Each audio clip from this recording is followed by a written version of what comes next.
We did all the trades. There are 7 teams that really haven't done a whole lot. 7 teams that are trying to win baseball games. And those teams are the Dodgers, Guardians, Twins, Braves, Brewers, Cardinals, and Astros. Jordan, who would you like to talk about? I mean, just like, which of these teams is the very basic way to ask the question is, which of these teams would you be like floored if they do nothing before The Dodgers. Tuesday? The Dodgers. Right? The To Dodgers. me, it's the Dodgers. And I think, honestly, Houston, I think, might be second for me on that list. These central and Atlanta, I have no idea what to make of, but like these central teams, I just feel like all of them act with just such ridiculous amounts of caution and just acceptance of it. Now the Brewers are an issue with the Yelich injury and with how thin their rotation is. I could see them doing something, and they're generally, I mean, I know whatever Mears is something, so I guess that's not nothing, but like, I think that the Dodgers for sure, and I think that Houston are the teams that I'm watching the closest. I know the Astros took 2 of 3 from the Dodgers this weekend, so that's an interesting, thread there, but it's just, again, we'll talk about some of these players that are left that we are for sure are going to move. I would say the biggest guys left that are absolutely getting traded are Eric Fetty, gone for sure. Jack Flaherty, gone for sure. Tanner Scott, gone for sure. Honestly, those are the 3 I am 100% certain of that I feel like are fairly impactful. I just Crochet, I'm not going to believe it until I see it. Scooble, I certainly don't think it's going to happen. Yeah. Jordan. Tommy Pham is getting Tommy Pham's gone. I know. Tommy Pham's awesome. I'm so sorry if that's disrespectful. There's other players here that I'm confident are going to trade it, but as like headline, that is a real acquisition. Flaherty, Fetty, Scott feel like the 3 big ones left for me. But what do you think?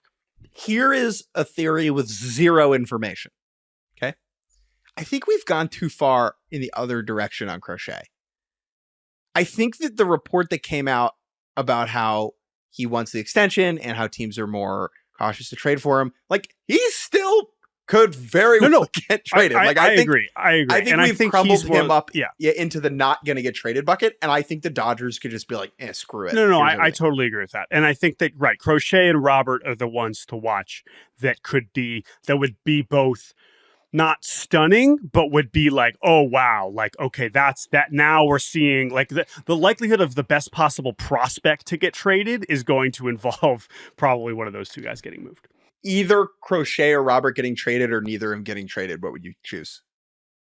Either or neither?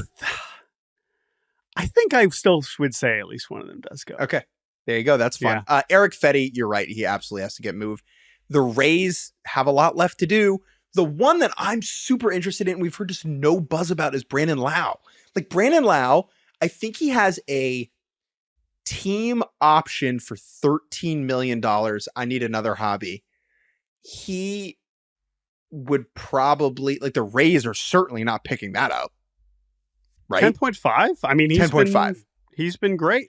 The Rays don't pay guys $10.5 million. They just don't really do that. They're going to be paying, their payroll is going to be like $50 million after all these other trades. Right. So I'm not saying it's a guarantee, but like, I don't know.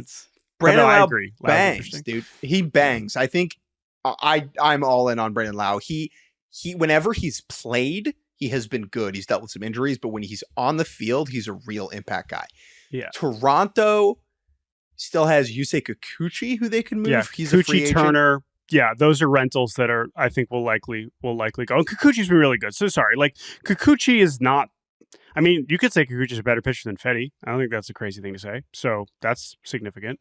I got a prediction. Mm-hmm. The only move the Pirates make is trading for Justin Turner, and the city burns. Or Pham.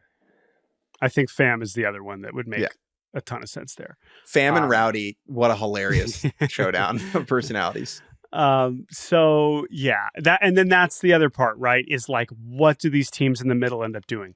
What does Texas do after getting swept by the Blue Jays? What do the Giants do after mopping the Rockies? What are the Cubs doing next? Are they just saying, all right, awesome, we got a third baseman of the future and present, and like we feel like we've gotten better and we're just going to ride out the rest of the season? Or do they trade Jamison Taillon? Or do they trade, Nico Horner? They trade some of their other pitchers. that's where things could get interesting. The Nationals have two guys with another year of team control, Lane Thomas and Kyle Finnegan, who it seems like they believe are both like clear all-star caliber players, and thus should be, that's what you should get for them. So we'll see if they actually hang on to them. But yeah, and then obviously the White Sox and Marlins and whatever, they're going to be trying to get rid of as many people as they possibly can. I'm fascinated. What's happening with Oakland? Well, they're selling their souls, I thought. Well, right. So Oakland is the other one. I'm like, are they really going to go past this deadline? God bless them. They've been pretty sneaky, decent recently. The A's, that seems wild. I hope the A's don't trade anybody. They're having a great time over there, dude. But they bang. Like, Oakland A's rip. They rip. One last thing I'm really interested in is Tanner Scott. So Tanner Scott has a 1.18 ERA and a 3.74 xFIP. So like the gap between, I understand reliever xFIP is kind of silly. The gap between his stats and his expected stats are pretty big. He's walking 5.3 guys per 9. And obviously striking out the world. Yeah.